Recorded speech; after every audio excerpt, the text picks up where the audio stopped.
10th class revision के क्रम में अपन आज लेते हैं अध्याय number 2 chapter 2 acid base salt अम्ल क्षार लवण। इस चैप्टर की अगर मार्किंग देखी जाए तो अपने को ये ध्यान रखना है कि यहां पर 1 + 1 + 1 + 1 + 1 + 1 + 2 1 2 3 4 5 6 एक और करो +1 1 प्लस, मतलब अपने को 7 प्रश्न है वो एक एक नंबर वाले ढूंढने इस पाठ में से। इसमें आएंगे कैसे वो बता दूं आपको। ये एक प्रश्न आएगा ऑब्जेक्टिव, उसके बाद में आपके ये 4 प्रश्न आएंगे 1 2 3 4। ये प्रश्न आएंगे आपके अति लघुतरात्मक, मतलब आपको एक या एक लाइन में उत्तर देना होगा या कई बार एक शब्द में भी उत्तर होगा। तो एकदम short, very short answer question, अति लघुतरात्मक होंगे। 4 प्रश्न, एक हो गया वस्तुनिष्ठ, एक प्रश्न आएगा इसमें 4 नंबर का और उसमें भी 2 प्रश्न एक एक नंबर वाले छुपे होंगे। एक ही प्रश्न आएगा 2 नंबर का, मतलब इस पूरे पार्ट के अंदर 2 नंबर का सिंगल एक प्रश्न आएगा, बाकी सभी एक एक नंबर वाले प्रश्न आने हैं। इसका मतलब इस पार्ट को कोई बड़ा लंबा चौड़ा याद रटने की जरूरत नहीं है। 2 3 बार बार पढ़ोगे अपने आप ही छोटी छोटी चीजें आपको याद रह जाएंगी। शुरुआत करते हैं, देखो बिना देरी किए। अम्ल क्षार व लवण। सबसे पहला प्रश्न यहां पर दे रखा है कि अगर आपके घर में किसी व्यक्ति को अम्लता हो गई, किसी व्यक्ति के एसिडिटी हो गई, तो आप क्या करेंगे। उसका एक उपचार है, यहां पर बेकिंग सोडा दिया जा सकता है उसको। बेकिंग सोडा क्षार है, अम्लता को कम करेगा, बाकी ये सब अम्लता बढ़ाएंगे। क्लियर बात है, 1 नंबर बात। दूसरा प्रश्न, अम्ल कैसे होते हैं। अम्ल के गुणधर्म में 2 बातें याद रखो। अम्ल स्वाद में खट्टे होते हैं और नीले लिटमस को लाल कर देते हैं। आपको याद नहीं रहे तो एक शब्द याद रख लेना, अनील। ए का मतलब अम्ल है, नी का मतलब नीला और ले का मतलब लाल। मतलब अम्ल क्या कर देते हैं, नीले को लाल कर देते हैं। ठीक है। दूसरा प्रश्न पूछे, क्षार कैसे हो सकते हैं। तो क्षार स्वाद में कैसे होते हैं, कड़वे होते हैं और इसका अम्ल वाले का उल्टा काम करते हैं। लाल को क्या कर देते हैं, नीला कर देते हैं। 3 प्रश्न हो गए। चौथा प्रश्न, किसी एक प्राकृतिक सूचक का नाम बताएं। अब इनका पहचान कैसे करेंगे, सूचक से करेंगे, इंडिकेटर से। तो लिटमस एक प्राकृतिक सूचक है, हल्दी एक प्राकृतिक सूचक है। तो हल्दी और लिटमस, हल्दी और लिटमस याद रखना प्राकृतिक सूचक। तो 2 प्राकृतिक सूचकों के नाम आपको याद रख लेने यहां पर, एक लिटमस हो गया, एक हल्दी हो गई। ठीक है, आगे चलते हैं। देखो अगले क्रम में, अब अम्ल व क्षार की जांच करने के लिए कोई संश्लेषित सूचक भी होंगे, सिंथेटिक इंडिकेटर भी होते हैं। ये तो क्या है, प्राकृतिक सूचक है। कौन, लिटमस व हल्दी। संश्लेषित सूचक में आपको 2 नाम याद रखने हैं, मिथाइल ऑरेंज व फिनोप्थलीन। मिथाइल ऑरेंज व फिनोप्थलीन, बोलो मेरे साथ, मिथाइल ऑरेंज व फिनोप्थलीन क्या है, संश्लेषित सूचक। मिथाइल ऑरेंज व फिनोप्थलीन संश्लेषित सूचक हैं, जबकि लिटमस व हल्दी क्या है, प्राकृतिक सूचक है। आगे चलो। अब लिटमस को प्राप्त कैसे करते हैं, पूछ ले प्रश्न। बैंगनी रंग का होता है खुद, कैसे प्राप्त करते हैं। एक थैलोफाइटा समूह का पौधा है जिसका नाम है लीचेन। पूरा लिख दोगे, कम लिख दोगे चलेगा। लिटमस को लीचेन पौधे से प्राप्त किया जाता है, ये ऐसा लिख दोगे, लिटमस थैलोफाइटा समूह के लीचेन पौधे से प्राप्त होता है। आगे देखो, बहुत सारे प्राकृतिक पदार्थ और हैं।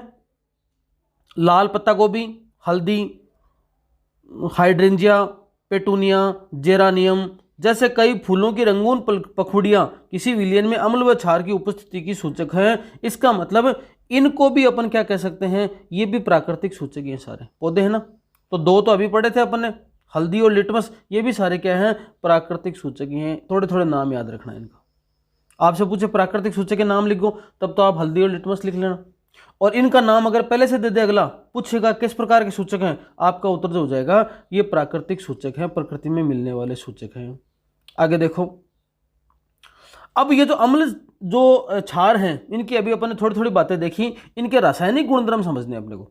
देखो यहाँ पर कई दे रखे हैं, HCl दे रखा है, अम्ल है, सल्फ्यूरिक अम्ल दे रखा है, नाइट्रिक अम्ल दे रखा है, एसिटिक अम्ल दे रखा है, यहाँ पर फिर NaOH है, ये क्षार दे रखे हैं, अम्ल और क्षार के दे रखे हैं यहाँ पर। तो आप अम्ल और क्षार के गुणधर्म क्या देखने हैं, वास्तव में ऐसा होता है क्या, ये सब आपको कुछ तो सूत्र याद रखना है। HCl बोले तो हाइड्रोक्लोरिक आना चाहिए दिमाग में, सल्फ्यूरिक अम्ल बोलते हो आपको H2SO4 आना चाहिए, नाइट्रिक अम्ल बोलते हैं आपके HNO3 आ जाना चाहिए दिमाग में, ये सब आपके माइंड में आने चाहिए। अब देखो, प्राकृतिक सूचक, सिंथेटिक सूचक, कृत्रिम सूचक के साथ साथ में गंधीय सूचक भी होते हैं। कुछ पदार्थों की अपन गंध से पता लगा लेते हैं कि क्या है, अम्ल व क्षार। तो ऐसे पदार्थ जिनकी गंध से पता चल जाएगी अम्ल या क्षार है, उनको बोलते हैं, वो मतलब सूचक हैं, उनको बोलते हैं गंधीय सूचक। और गंधीय सूचक में आपको उदाहरण याद रखने हैं, वेनिला, प्याज, लौंग का तेल। तो वेनिला, प्याज, लौंग का तेल है गंधीय सूचक, मिथाइल ऑरेंज और फिनोफ्थलीन है क्या, कृत्रिम सूचक, हल्दी है, लिटमस है, प्राकृतिक सूचक। 3 बातें याद रखना है यहां से। अब देखो, अम्ल व क्षार धातु के साथ कैसी क्रिया करते हैं, अम्ल हो चाहे क्षार हो, धातु के साथ कैसी क्रिया करते हैं। तो सबसे पहले देखो, अम्ल की मेटल के साथ क्रिया कराई गई है। अब यहां पर ये अपन ने पहले भी कर ली थी अभिक्रिया, दानेदार जिंक, जिंक है ये, किस में डाला ये, H2SO4। आपको बताना है किस प्रकार की अभिक्रिया है ये, पहले पार्ट में मैंने बताया था। तो यहाँ पर ZnSO4 बनेगा और क्या बन जाएगा, H2 गैस निकलेगी। तो यहाँ पर ZnSO4 मतलब इसका SO4 इसके पास चला गया। अभिक्रिया कौन सी हुई थी ये, डिस्प्लेसमेंट, विस्थापन अभिक्रिया। अब देखो यहाँ पर क्या निकली, H2 गैस। तो सीधी सीधी अगला बात भी यही पूछ रहा है कि अगर किसी मेटल को धातु के साथ, मेटल को अम्ल के साथ क्रिया करवाएंगे तो क्या निकलेगा, रट लेना इसको। मेटल को धातु के साथ क्रिया करवाने पर H2 गैस निकलती है। मेटल को धातु के साथ क्रिया करने पर H2 गैस निकलती है। मेटल को आपके अम्ल के साथ क्रिया करने पर, मेटल को एसिड के साथ क्रिया करने पर क्या निकलती है, हाइड्रोजन गैस निकलती है। धातु को अम्ल के साथ क्रिया करवाने पर हाइड्रोजन गैस निकलती है। अम्ल प्लस धातु बना क्या, लवण, निकली कौन सी गैस, हाइड्रोजन गैस है। एक उदाहरण क्षार का भी दे रखा है, ये क्षार है NaOH और उसको जिंक के साथ क्रिया करवाई। तो क्या क्षार को जिंक के साथ करवाने पर भी क्या बना, सोडियम जिंकेट और H2 गैस निकली। परंतु हर बार ऐसा नहीं होता, क्षार वाले कंडीशन में हर बार ऐसा नहीं होता कि क्या निकले, H2 गैस ही निकले। बाकी अम्ल में हर बार H2 गैस निकलती है। आपको सोडियम जिंकेट का सूत्र याद रखना है, Na2ZnO2। पर्सन पूछ ले सोडियम जिंकेट का रासायनिक सूत्र लिखिए, ठीक है। अब ये जो धातु कार्बोनेट और धातु हाइड्रोजन कार्बोनेट के साथ कैसे क्रिया करते हैं अम्ल, ये चित्र जो है ना, चित्र को आप एक बार थोड़ा थोड़ा देखना क्या चीज बताता है। चित्र को थोड़ा थोड़ा बना के देख लेना, कई बार डायग्राम पूछ लेता है, क्योंकि 2 नंबर का प्रश्न यहाँ से आएगा। हो सकता है कोई डायग्राम का ले ले, वरना फिर डिटेल से भी ले सकता है। अब देखो, ये दोनों एसिड है, HCl और HCl दोनों है, मतलब अम्ल है। इनके साथ किसके साथ क्रिया करवाई जा रही है, धातु, क्या नाम दे रखा है देखो, धातु कार्बोनेट और धातु हाइड्रोजन कार्बोनेट। तो ये जो है ना Na2CO3, Na2CO3 ये तो है धातु कार्बोनेट, और इसके साथ बीच में H जुड़ गया तो ये बन गया धातु हाइड्रोजन कार्बोनेट। और दोनों के साथ जब क्रिया करी तो आपने देखा यहां पर क्या निकल रही है, कार्बन डाइऑक्साइड गैस निकल रही है। तो आपका उत्तर क्या हो जाएगा, इस प्रश्न में क्या पूछ रहा है कि अगर कोई अम्ल धातु कार्बोनेट या धातु हाइड्रोजन कार्बोनेट के साथ क्रिया करता है तो कौन सी गैस निकलती है, आपका आंसर हो जाएगा कार्बन डाइऑक्साइड। धातु आपके अम्ल के साथ क्रिया करता है, कौन सी गैस निकलती है, हाइड्रोजन। धातु कार्बोनेट और अम्ल है वो धातु कार्बोनेट और धातु हाइड्रोजन कार्बोनेट के साथ क्रिया करता है तो कौन सी गैस निकलती है, आपका आंसर हो जाएगा क्या, CO2 गैस निकलती है। आगे देखो, अभी जो CO2 गैस निकली वही बात है, CO2 गैस को वही चूने का पानी CaOH2, ये बुझा हुआ चूना है, बिना बुझा हुआ चूना है, मैंने बताया था आपको याद रखना। क्या बनता है, कैल्शियम कार्बोनेट और जल निकला यहाँ पर। ये कैल्शियम कार्बोनेट है CaCO3, उसको फिर जल और कार्बन डाइऑक्साइड के साथ जला तो आपका जल में विलयशीलता बढ़ जाएगी। ये प्रश्न बड़ी आता है कि calcium carbonate CaCO3, calcium carbonate के विविध रूप कौन कौन से हैं, तो आपका आंसर आ जाएगा चूना पत्थर, आपका आंसर आ जाएगा खड़िया, आपका आंसर आ जाएगा संगमरमर। 3 क्या हैं, कैल्शियम कार्बोनेट के क्या हैं, विविध रूप हैं। अब देखो, धातु कार्बोनेट या धातु हाइड्रोजन कार्बोनेट के साथ जब अम्ल की क्रिया करी तो क्या बना, लवण प्लस कार्बन डाइऑक्साइड। तो इनके साथ क्रिया करी तो कार्बन डाइऑक्साइड गैस निकली, और अम्लों की धातु के साथ क्रिया हुई तो क्या बना था, हाइड्रोजन गैस निकली थी। अब अम्ल व क्षार परस्पर क्रिया करते हैं तो क्या बनता है, सबको पता है। अम्ल व क्षार क्रिया करते हैं तो क्या बनते हैं, लवण व जल। इसे बोलते हैं उदासीनीकरण अभिक्रिया। उदासीनीकरण अभिक्रिया किसे कहते हैं, उदाहरण दीजिए। आप लिख दोगे अम्ल व क्षार की क्रिया करने पर लवण व जल प्राप्त होते हैं, इसे क्या कहते हैं, उदासीनीकरण अभिक्रिया। उदाहरण दे दो NaOH HCl, NaCl बना H2O निकल गया। ठीक है जी। अब अम्लों के साथ धात्विक ऑक्साइड्स की अभिक्रिया, सारा काम अम्लों के साथ ही हो रहा है। अब अपन धात्विक ऑक्साइड के साथ, कोई धातु है और उसके साथ ऑक्सीजन मिला हुआ है, वो क्या है, धातु ऑक्साइड है। जैसे लिख दूं CuO, ये धात्विक ऑक्साइड है। ZnO, ये Zn धातु है, उसके साथ ऑक्सीजन मिला हुआ है। तो अगर अपन ऐसा करते हैं कि किसी धातु ऑक्साइड के साथ में अम्ल की क्रिया करते हैं तो वही लवण व जल, मतलब अम्ल की आप धातु ऑक्साइड की क्रिया के साथ क्रिया करते हो तो सेम वैसी क्रिया होती है जो अम्ल की क्षार के साथ क्रिया होती है। इसीलिए धातु ऑक्साइड को क्या बोल दिया, क्षारीय ऑक्साइड कहते हैं। तो धातु ऑक्साइड को क्षारीय ऑक्साइड क्यों कहते हैं, क्योंकि अम्ल के साथ में धातु की जैसी क्रिया होती है वैसी धातु ऑक्साइड की होती है। ठीक है। अब क्षारक के साथ अधात्विक ऑक्साइड की क्रिया, तो आप याद रखना है कि अधात्विक ऑक्साइड अम्लीय प्रकृति के होते हैं। 2% बढ़िया बनते हैं यहां पर। धात्विक ऑक्साइड किस प्रकृति के होते हैं, आंसर आएगा क्षारीय प्रकृति के। अधात्विक ऑक्साइड किस प्रकृति के होते हैं, आंसर आएगा अम्लीय। याद कैसे करोगे, अधात्विक है और अम्लीय है, तो ए यहां पर भी है, ए यहां पर है, तो क्षारीय कौन सा हो जाएगा, ये हो जाएगा धात्विक।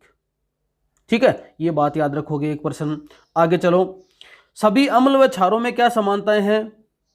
पहली बात अभी तक आ गई थी, धातु के साथ अगर अभिक्रिया करेंगे तो सारे अम्ल क्या करेंगे, हाइड्रोजन गैस देते हैं। हालांकि कुछ क्षार भी देते हैं लेकिन सारे क्षार नहीं देते, परंतु सारे अम्ल क्या करते हैं, हाइड्रोजन गैस देते हैं। ये वाला डाला हुआ है कील है, उसको ये डायग्राम तो आप देख लेना। ये लाइन मैंने अंडरलाइन करना छोड़ दी थी, आप कर लेना इसको, इतने वाले को। अम्लों में जो धनायन है ना, अगर किसी अम्ल के टुकड़े करेंगे अपन तो धनायन के रूप में अपने को H मिलेगा हमेशा, और ऋणायन के रूप में जैसे यहाँ पर क्लोराइड मिल गया, यहाँ पर NO3 मिल गया, यहाँ पर CHCO माइनस मिल गया, यहाँ पर SO4 मिल गया। तो अम्ल में तोड़ने पर आपको H+ धनायन के रूप में मिलता है। इसी कारण इसका क्या है, अम्लीय गुणधर्म है। इसी प्रकार से अगर आप क्षार को तोड़ोगे ना तो आपको OH- मिलेगा। जलीय विलयन में अम्ल और क्षार का क्या होता है, अगर आपने किसी जलीय विलयन के अंदर अम्ल या क्षार को डाला तो क्या क्रिया हो सकती है, उसमें देखो आप ये वाली चीज है। HCl अम्ल है, जल में डाला, क्या बना, H3 और Cl-। इस H3O को भी तोड़ा जाए तो H+ और H2O है। तो किसी क्षार को जल में घोलने पर क्या होता है, ये क्षार है, जल डाला, Na+OH, KOH है, क्षार है, जल डाला, K+OH, MgOH2 है, जल डाला, आपने Mg+ और 2H- निकल गए। तो क्या कह सकते हैं अपन, किसी अम्ल को आप जल में डालते हैं, क्लोराइड आयन H3O ये सब निकला, मतलब H+ आयन निकला। अगर किसी क्षार को जल में डाला जाता है तो क्या निकलते हैं, OH- आयन निकलते हैं। और जल में जो घुल गया क्षार, उसको क्या बोलते हैं, क्षारक को, जल में घुलनशील क्षारक को क्षार कहते हैं।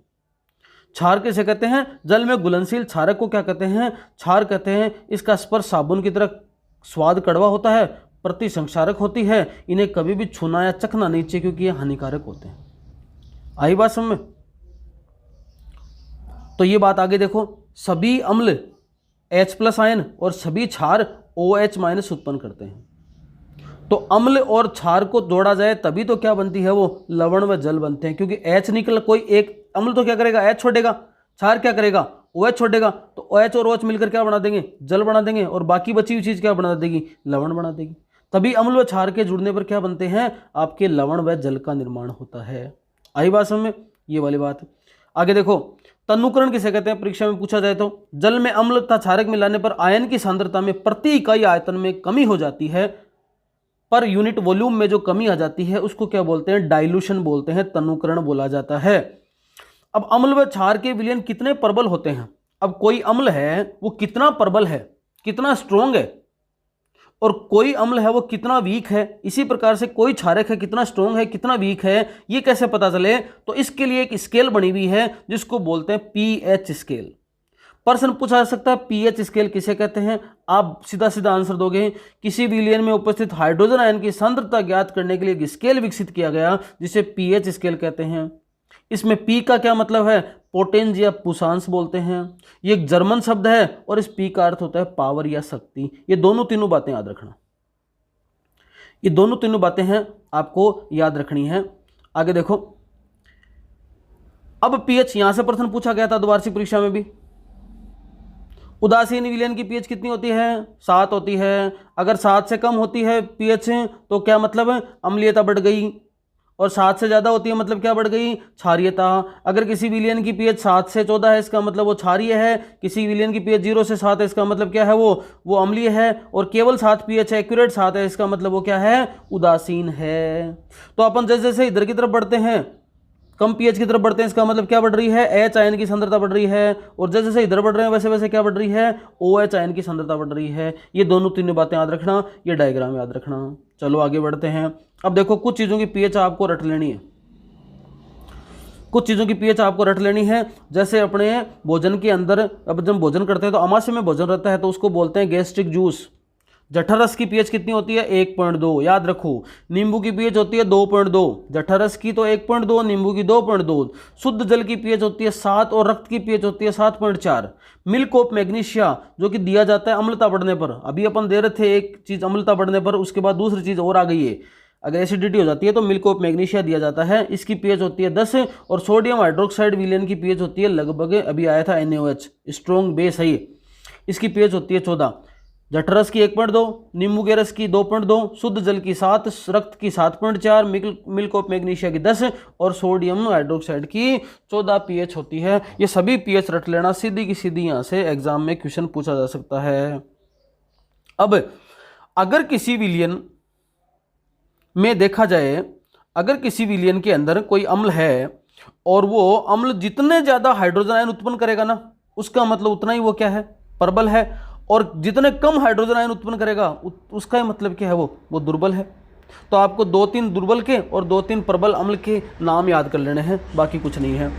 अब इस पीएच का क्या महत्व है कि हमारा शरीर है ना, हमारी बॉडी में अधिकतर कार्य लगभग कितने हैं, 7 और 7.8 पीएच के बीच में कंप्लीट होते हैं। वर्षा के जल की पीएच कितनी होती है, 5.6 से कम होती है।